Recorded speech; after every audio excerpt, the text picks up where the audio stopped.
तो आज बात करेंगे कि आधार कार्ड में તમે મતલબ કે ઘેર બેઠા આધાર કાર્ડ કઈ રીતે અપડેટ કરી શકો મિત્રો એ જ તમને બતાવું જો મેં આધાર એપ્લિકેશન મતલબ કે વેબસાઇટ ઉપર જતું રહેવાનું તમારે લોગિન કરી અને ડેસ્કટોપ સાઇટ ઉપર ઓપન કરવાનું જો ડેસ્કટોપ સાઇટ એટલે એ રી સાઇટ આવે મિત્રો તો જો થઈ જાય ઓપન મિત્રો અહીંયા મતલબ કે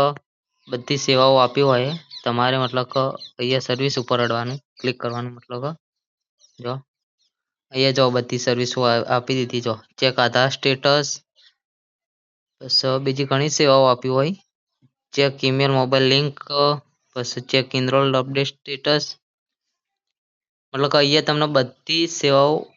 મળી જાય જો મિત્રો તમને અપડેટ મોબાઈલ નંબર દેખાય ને ત્યાં ક્લિક કરવાનું જો અહીંયા ક્લિક કરી એટલે જો 75 રૂપિયા ફ્રી લાગશે 30 દિવસ સુધી તમારા 30 દિવસ સુધી વાટ જોવી પડે એવું હોય મિત્રો પણ વહેલા પણ થઈ જાય એવું હોય મિત્રો એટલે કંઈ ટાઈમ પરફેક્ટ હોતો નહીં તો ફ્રેન્ડ જો હવે તમને એક સિમ્પલ પ્રોસેસ બતાવું તમને અહીંયા મેં લોગિન નથી કરી એટલે મતલબ કે બતાવતો નહીં પણ જો અહીંયા એ એક જો અહીંયા મતલબ કે તમને બતાવું તો જો અહીંયા બધું હિન્દીમાં આવી ગયું લખીને કંઈ વાંધો નહીં મિત્રો આપણે અહીંયા તમારા એક સેવા આવશે જો તો બધું હિન્દીમાં આવ્યું પણ અહીંયા ભાષા મતલબ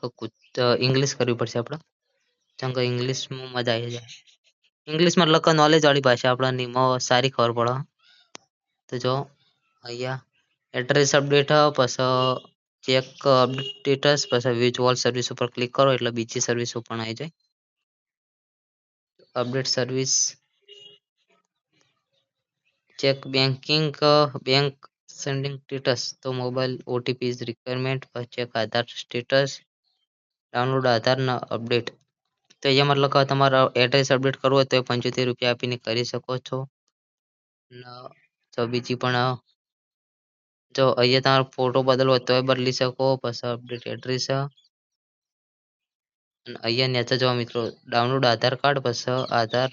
પીવીસી કાર્ડ આવે તે બનાવવું હોય તો બનાવી શકો પછી અહીંયા જો બીજી પણ ઘણી સેવાઓ હોય મિત્રો તો તમારે જે સેવા મતલબ કે જોતી હોય એ મતલબ કે મળી રહે અહીંયા બધું તમને મળી રહે લિંક કરવું હોય તો બીજી ઘણી સેવાઓ મળી રહી મિત્રો કઈ તમને વિડીયોમાં તમને કઈ સેવા જોવો મિત્રો કોમેન્ટમાં જણાવજો તમારા નંબર ચેન્જ કરવો હોય તો હું તમને ડાયરેક્ટ એપ્લિકેશનની લિંક આપીશ તો તમે કોમેન્ટમાં મને કહેજો એટલે તમને સમજાવીશ શાંતિથી પણ તમારે કઈ સેવા જોવો એ મને કોમેન્ટમાં જણાવજો